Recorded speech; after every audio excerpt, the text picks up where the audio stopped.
In Gauteng, the memorial service of the 5 children who died following suspected food poisoning at the weekend is currently underway at the Naledi Community Hall this morning.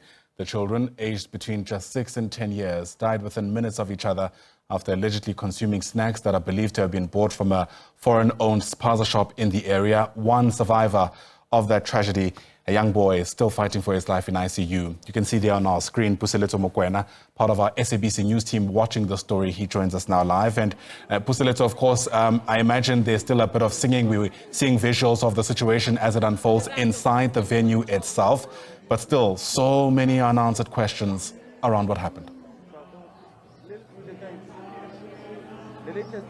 Indeed, Ayanda, we are coming to you live outside the Naledi Community Hall here in Soweto, whereby the memorial service of the 5 kids who lost their lives on Sunday, as we've mentioned, due to allegedly consuming snacks bought from a local spaza shop is already underway. I can tell you that inside there's a huge hive of activity. They are setting up the mood, the singing, the support from the church, the support from the 3 schools, which are Khatolopele, Karabo, and the other school, and the support from the traffic wardens, the support from the community at large, as well as the CPF, to ensure the smooth operation of this memorial service of these 5 kids. And what we still know that is that one kid is still fighting for his life in ICU. And of course, right now I'm going to bring in the Gauteng Education spokesperson, Steve Mabona, to tell us more about how they feel as the department. Steve, thank you so much for your time. Can you please tell us how you feel about the community involvement and the other stakeholders that are involved in making sure that the 5 kids are getting a beautiful send-off? No, definitely, we must say we are very much encouraged by the involvement of the entire community. As you might have seen the program, you have a number of political parties that are represented. They will be in the platform, and we'll also have other stakeholders that are interested, from safety. You know, everyone is touched, and that is comforting to say we're going to give them a remembrance. It's well deserved, and on Sunday again we will be going to do the same process and make sure that we give them a send-off that they deserve. Do we maybe know the state of that one child who's still fighting for his life in hospital? We are monitoring the child on a daily basis. The reports we got this morning was that the child is still in the ICU. So we keep the child in our prayers, and we really are saying everyone must, pray for the child, to get recovery, and we're hopeful that the child will make it. But yes, the status is still the same. Nothing has changed.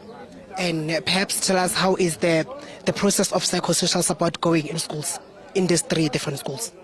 No, that one continues up until we are satisfied. But you know that we also extended that to the families. Social development is on board. We've been interacting with the families as government, as Gauteng government.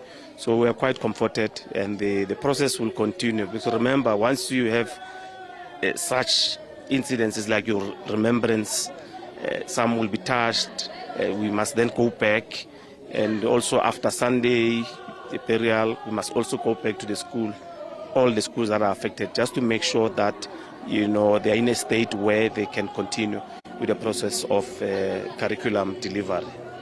Is the Department of Education maybe in collaboration with the public safety, health and safety rather, in terms of the samples that were taken to the laboratory about this whole incident?